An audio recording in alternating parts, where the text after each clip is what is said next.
Class 7 और हिंदी की पुस्तक दीक्षा, जिसका पहले नाम था मंजरी। पाठ 5 निज भाषा उन्नति, निज भाषा उन्नति। और इसको आपने इसमें दोहे और पद दोनों पढ़े। तो सबसे पहले कठिन शब्दों के अर्थ, और हर पद का अर्थ आप लोग जान ही चुके कि किस पद का क्या अर्थ है, किस दोहे का क्या अर्थ है। तो सबसे पहले आप जो कठिन शब्द है उनके बारे में हम लोग जान लें कि मूल, मूल यानी कि आधार, मूल यानी कि आधार। शूल यानी कि पीड़ा, कष्ट, कांटा। विलंब देर से। जत्न यानी कि यत्न, प्रयास। वृत्यन यानी कि सेवक, वृत्यन मीन्स सेवक। मधि यानी कि बीच में, मधि मीन्स मध्य, मध्य, मध्य से बना मधि, मधि यानी कि मध्य, मध्य यानी कि बीच में। बेग, बेग यानी कि बेग, शीघ्र, बेग मीन्स शीघ्र। प्रवीण, कुशल। हीन, अधूरा, रहित। अब विनसाई, नष्ट हुई। विनसाई होना विनाश, विनसाई, विनाश शब्द से बना विनसाई, विनाश शब्द से बना विनसाई। जैसे हम लोग जो हिंदी बोलते हैं, जब शुद्ध हिंदी नहीं बोलते तो इसी तरह बोलते, कहाँ जाए रहे, जाए रहे, जा रहे से जाए रहे। इसी तरह कभी लोग, जो वहां की लोक भाषा थी, तो विनाश को कह दिया विनसाई। अब पूजियो, पुजय नहीं पयो, आदमी गांव क्या कहता, पुजय नहीं पयो। पुजय का मतलब पूरा नहीं कर पाओ, पूरा हुआ। और जवन, जवन यानी कि यवन, विदेशी। और आरज, आरज यानी कि आर्य, आर्य यानी कि हिंद राष्ट्र के, आर्य मीन श्रेष्ठ होता है। तो आर्य जो भारत के स्थानीय सना पुरुष थे उनके लिए कहा जाता था आर्य, क्या आर्य। ठीक है, तो इसमें कुछ करना है। कविता से आप पद के और गद्य के अर्थ तो आप समझ ही चुके हैं। कुछ करना, कुछ करना, क्या करना कि निम्नलिखित स्थितियों में छोटे समूह में चर्चा करें और निष्कर्ष को 5-7 पंक्तियों लिखें। ऐसा घर जिसमें सब मिलकर कार्य करते हो, ऐसा घर जिसमें सब मिलकर कार्य करते हो। तो मतलब क्या है कि हमें अपने घर के कार्य सब मिलजुल कर करना। ऐसा ना हो कि एक लोग सवेरे 4 बजे 5 बजे उठ के गोबर पूरा करने लगे, 1 बजे 7 बजे सोएगा आराम से उठ रहो है, मक्कार बने हैं। ऐसा नहीं करना चाहिए। तो उस घर में हमेशा सुमित रहेगी, क्या रहेगी, सुमित। सुमित का मतलब सब प्रेम मेल जोल से काम करेंगे तो उस घर में तरक्की हो। और जब समय बचेगा, जब सब लोग मिलके काम कर लेंगे, तो जब समय बचेगा तो घर के बड़ों को बच्चों की फिक्र, और बच्चों को बड़ों के पास समय देना चाहिए, क्योंकि बच्चों को बड़ों से कुछ सीखने को मिलता, उनके पास बहुत ज्ञान होता है, पूरा जीवन का अनुभव होता है। ऐसा घर जिसमें फूट हो उसमें क्या होता है, ऐसा घर जिसमें फूट हो उसमें कभी उन्नति नहीं हो सकती, घर में अशांति रहती है, हंसी कभी हो नहीं पाती, घर के सभी सदस्य अनबने रहते हैं और बच्चों का मानसिक विकास प्रभावित होता है। जिस घर में लड़ाई होती है वहां सबसे ज्यादा प्रभावित कौन होते हैं, बच्चे। कौन होते हैं, बच्चे। कवि ने फूट के कारण होने वाले विनाश के अनेक उदाहरण दिए। रावण और विभीषण की फूट के कारण लंका का नाश कल बताया था। कौरव और पांडवों की फूट के फलस्वरूप महाभारत युद्ध हुआ, ये भी बहुत बड़ी कहानी थी, ये भी हम लोगों ने चर्चा की थी। और पृथ्वीराज और जयचंद्र की आपसी फूट हुई थी, उसमें भी क्या हुआ, जयचंद्र पृथ्वीराज में क्या हुआ था कि जो है जयचंद्र ने विदेशियों को सहूलियत भी आमंत्रित किया। तो इस कविता के आधार पर जो आप करेंगे, ठीक है। अब हम लोग करते हैं विचार और कल्पना, थोड़ा कल्पना भी कर लें। यदि आपको अपनी बात हिंदी, संस्कृत अथवा अंग्रेजी में किसी एक भाषा में कहने के लिए कहा जाए तो आप किस भाषा को चुनेंगे, किस भाषा को चुनेंगे अपनी बात कहने के लिए? जैसा मिले, अगर गांव का व्यक्ति है तो, और घर का व्यक्ति है तो हिंदी में, अगर बाहर का व्यक्ति है या कोई जो हिंदी नहीं ठीक से समझ सकता तो उसे अंग्रेजी में, और जहाँ संस्कृत की आवश्यकता हो वहाँ संस्कृत। पूजा पाठ मंत्रोच्चारण तो हम लोग संस्कृत में ही करते हैं। अब हम लोग कविता से प्रश्न उत्तर जो आपको लिखने हैं। निज भाषा की उन्नति से क्या क्या लाभ है? तो निज भाषा के उन्नति से लाभ ये है कि हमारा धर्म का प्रसार होता, हमारा मान सम्मान बढ़ता और हमारे कार्य और व्यवहार में उन्नति होती है। और किस तरह बढ़ता है वो तो हम लोग जान ही चुके हैं। क्यों? क्योंकि हमारी जो धार्मिक भावना या धार्मिक नियम है, धार्मिक सिद्धांत है, वो हमारी अपनी ही भाषा में होते। तो जब अपनी भाषा का प्रचार प्रसार करेंगे तो हमारा धर्म का भी प्रचार प्रसार होगा। अपनी भाषा का प्रसार कहाँ कहाँ करना चाहिए?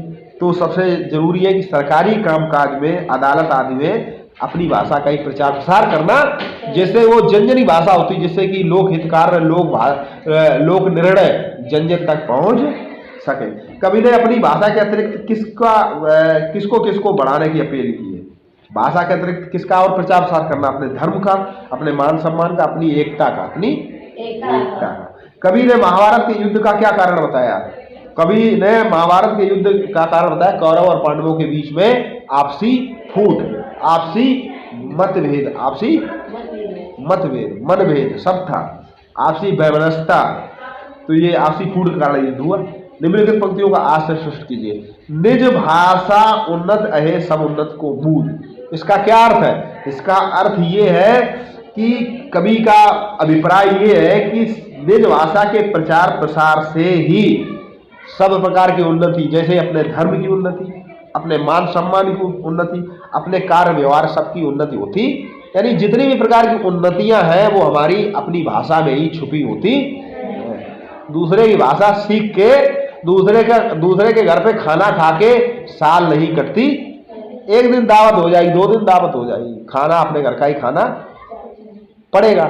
तो इसी तरह हमें अपनी भाषा का प्रचार प्रसार हो सकता है। कभी ऐसा समय बदले कि लोग अब फिर अंग्रेजी छोड़ के कहो दूसरी भाषा को जरूरी हो जाए, भाषा या कोई हिंदी भाषा, तो ऐसा कोई निश्चित नहीं, लेकिन अपनी भाषा हमेशा अपनी ही रहे, बहुत अच्छा। जो जग में धनमान और बल अपनी राखुन होए और तो अपने घर में भूले हो फूट करो जन को। यानी कि अगर संसार में अपना जो है मान, अपना बल, अपना धन, इसकी अगर वृद्धि करनी है तो कभी भी घर में फूट नहीं रखनी चाहिए। कवि कहना चाहता है कि यदि अभिप्राय उसका है कि आप अपने संसार में अपने धन की, अपने सम्मान की, अपने बल की रक्षा करना चाहते हो तो घर में फूट कभी भी, घर की फूट क्या होता है, बाहर वाला तुरंत जो है कब्जा कर लेता, आक्रमण कर लेता। डिवाइड एंड रूल, अंग्रेजों की क्या नीति थी? डिवाइड एंड रूल, राजाओं को आपस में लड़ा देना और अपना शासन कर लेना। और राजाओं को लड़ा देते थे, अपनी सेना दे देते थे, कहते अरे हम तुम्हारी मदद करेंगे, और अपनी सेना देते थे, लड़ाते थे। राजा लड़ते रहते थे आपस में, अब बस जो राजा कमजोर हुआ उसी के ऊपर अपना कब्जा, बस जब उस पर कब्जा कर लिया तो जो मजबूत था फिर उस पर भी धीरे धीरे उसे फिर किसी दूसरे ने लड़ा दिया। तो लड़ना नहीं है। बहुत अच्छे। भाषा की बात करें तो चलिए इसके साथ साथ जो व्याकरण जो है वो भी कर लेते हैं। शब्दों को तत्सम रूप लिखिए। तत्सम और तद्भव क्या होते हैं? तत्सम यानी कि शुद्ध, तत्सम यानी कि शुद्ध। शब्दों के तत्सम रूप लिखिए। तो जैसे शुद्ध रूप, जैसे कर्म। तद्भव क्या होते हैं? जो हम लोग उल्टा सीधा बोलते हैं, जैसे कि कर्म को बोल देते थे कर्म, तो कर्म का होगा कर्म, आरज का हो गया आर्य, मीत का हो गया मित्र, यद्यपि का हो गया यद्यपि, हिय का हो गया हृदय, और धर्म को हो गया धर्म, सुवर्ण को हो गया स्वर्ण। देखिए तत्सम, तत्सम, तत्सम का मतलब क्या? जैसा था, जैसा था।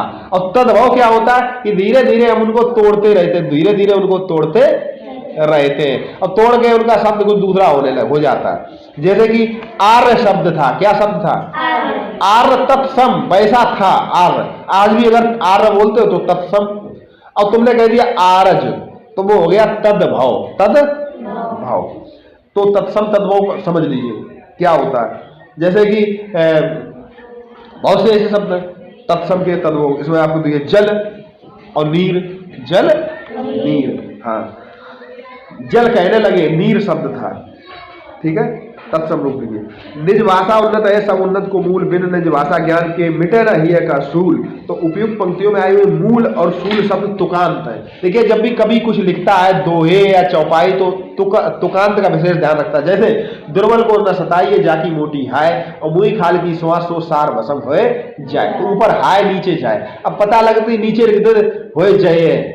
अगर ऊपर था मोटी आए और नीचे लिख देते कबीरदास होए जाए, तो क्या सुनने में अच्छा लगता? सुनने में अच्छा लगता। गाने आपने फिल्मी गाने सुनते हो, भजन सुनते हो, तो जैसे ऊपर की जो लाइन होती है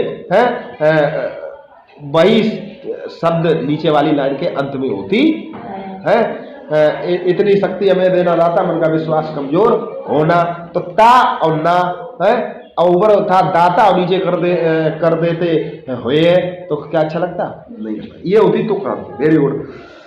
उसके साथ इस कविता में मूल और सूल तुकान शब्द है। आ गए वे परदेश से अजब अनोखी बात, मेरे लिए तो आ गई आज दिवाली रात। तो देखो ता ये तुकान शब्द। इस कविता से मैंने सीखा है, अब मैं करूंगा। इस कविता से आपने क्या सीखा और भविष्य में आप क्या करने वाले हैं वो अपनी कॉपी पर 2 लाइनों में अवश्य लिखेंगे। तो ये था निज भाषा उन्नत है के पाठ के प्रश्न और उत्तर। चलिए लिख